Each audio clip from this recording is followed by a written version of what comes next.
ان الحمد للہ والصلاة والسلام علی رسول اللہ۔ قرآن حکیم کلاس میں آج ہم انشاءاللہ سورہ آل عمران کی آیت نمبر 181 تا 189 کو سمجھیں گے۔ گزشتہ نشست میں وہ جو 6 رکوعات بیان ہوئے تھے جس میں غزوہ احد کے حالات و واقعات بیان ہوئے، تو اس میں آخری آیت یہ ارشاد فرمائی گئی کہ جس مال کو تم نے راہ خدا میں خرچ نہ کیا اور بخل سے کام لیا، ایسا مال دن قیامت تمہارے گلوں کا طوق بن جائے گا۔ تو گویا یہ اعلانات اللہ اور رسول کی طرف سے ہوتے رہتے تھے کہ اپنا مال راہ خدا میں خرچ کرو۔ اس پر منکرین نے ایک پھپتی کسی جس کو اللہ تعالیٰ نے اگلی آیت میں بیان کیا۔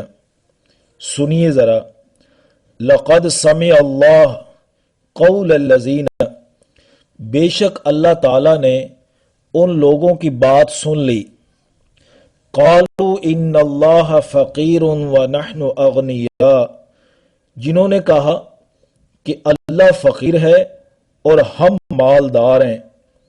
یہ دیکھیے، جب انسان کسی کی مخالفت پر اتر آتا ہے تو کس حد تک چلا جاتا ہے۔ حالانکہ یہود کا ہرگز یہ نظریہ نہیں تھا کہ نعوذ باللہ اللہ فقیر ہے، لیکن حضور صلی اللہ علیہ وسلم کی مخالفت اور تکذیب میں اتنا خطرناک جملہ بھی انہوں نے بول دیا تو اللہ تعالیٰ نے فرمایا سَنَكْتُبُ مَا قَالُوا، ہم لکھ رکھیں گے جو کچھ انہوں نے کہا ہے، وَقَتْلَهُمُ الْأَنْبِيَاءَ بِغَيْرِ حق، اور ان کا ناحق انبیاء کو قتل کرنا بھی لکھ رکھیں گے۔ اور پھر جب ہمارے پاس پیشی ہوگی تو وَنَقُولُ ذُوقُوا عَذَابَ الْحَرِيقِ، تو ہم کہیں گے جلا دینے والی آگ کا مزہ چکھو۔ ذَلِكَ بِمَا قَدَّمَتْ أَيْدِيكُمْ، یہ عذاب اسی کا بدلہ ہوگا جو تم نے اپنے ہاتھوں سے آگے بھیجا، یعنی تمہارے اعمال کی سزا ہوگی۔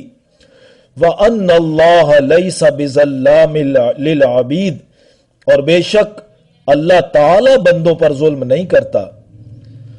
اگلی آیت میں یہود کا ایک اور اعتراض مذکور ہے۔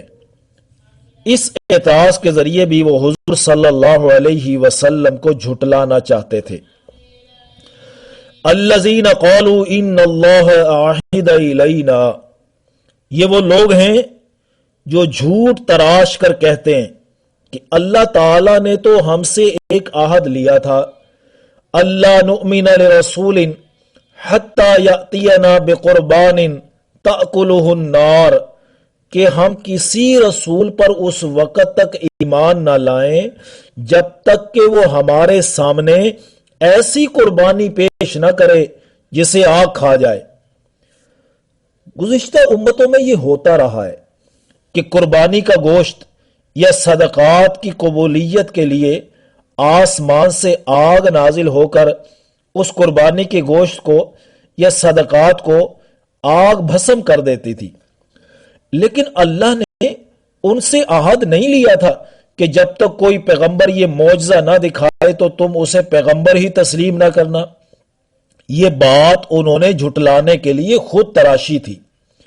تو اللہ تعالیٰ نے اس کا جواب دیا کہ قُلْ قَدْ جَاءَكُمْ رُسُلٌ مِّن قَبْلِي بِالْبَيِّنَاتِ، کہہ دیجئے اے نبی صلی اللہ علیہ وسلم، مجھ سے پہلے تمہارے پاس بہت سے رسول معجزات لے کر آ چکے، وَبِالَّذِي قُلْتُمْ، اور یہ معجزہ بھی جو تم کہہ رہے ہو وہ بھی لے کر آئے، تو فَلِمَ قَتَلْتُمُوهُ فَلِمَ قَتَلْتُمُوهُمْ إِن كُنتُمْ صَادِقِينَ، پھر تم نے ان کو کیوں قتل کیا اگر تم سچے ہو کہ یہ معجزہ دکھاؤ تو ہم مانیں گے، انہوں نے دکھایا تھا تو تم نے ان کو کیوں نہیں مانا۔ فَإِن كَذَّبُوكَ، پھر اگر یہ کفار آپ کو جھٹلائیں تو اے نبی صلی اللہ علیہ وسلم آپ غم نہ کیجئے، کیونکہ فَقَدْ كُذِّبَ رُسُلٌ مِّن قَبْلِكَ، آپ سے پہلے بہت سے رسولوں کو جھٹلایا جا چکا ہے.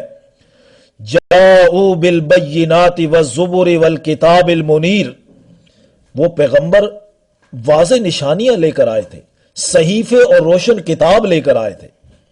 یہ جو آپ سے معجزات طلب کر رہے ہیں، ان کا مقصد حق کو پہچاننا نہیں ہے بلکہ آپ کو جھٹلانا مقصود ہے.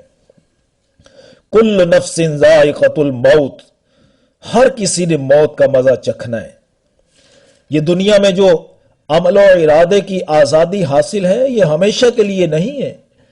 منکرین اور مومنین ہر کسی نے موت کا مزہ چکھنا ہے، پھر سب کی اللہ تعالیٰ کے ہاں پیشی ہو جانی ہے. وَإِنَّمَا تُوَفَّوْنَ أُجُورَكُمْ يَوْمَ الْقِيَامَةِ، اور تمہیں تمہارے اعمال کا پورا پورا بدلہ تو دن قیامت ہی کو دیا جائے گا. یعنی دنیا میں اگر کمی بیشی نظر آ رہی ہے تو اس کا مطلب ہرگز یہ نہیں ہے کہ یہ دنیا ہی سب کچھ ہے. یہ دنیا تو آزمائش کی جگہ ہے، پورے کے پورے نتائج اور بدلے تو دن قیامت ہی کو ملیں گے. فَمَنْ زُحْزِحَ عَنِ النَّارِ وَأُدْخِلَ الْجَنَّةَ فَقَدْ فَازَ، تو جو کوئی جہنم سے بچا لیا گیا اور جنت میں داخل کر دیا گیا تو وہ کامیاب ہو گیا. یہ ہے اصل کامیابی کہ جہنم کی آگ سے نجات اور جنت میں داخلہ نصیب ہو جائے. اللہم اجعلنا منہم. باقی رہی یہ دنیا کی زندگی، اس کے بارے میں سن لو. وَمَا الْحَيَاةُ الدُّنْيَا إِلَّا مَتَاعُ الْغُرُورِ، اور دنیا کی زندگی تو دھوکے کا سامان ہے. یعنی جس طرح ظاہری چمک دمک دیکھ کر خریدار دھوکہ کھا جاتا ہے، اسی طرح دھوکہ کھا کر آخرت سے اور اصل کامیابی سے غافل نہ ہو جانا.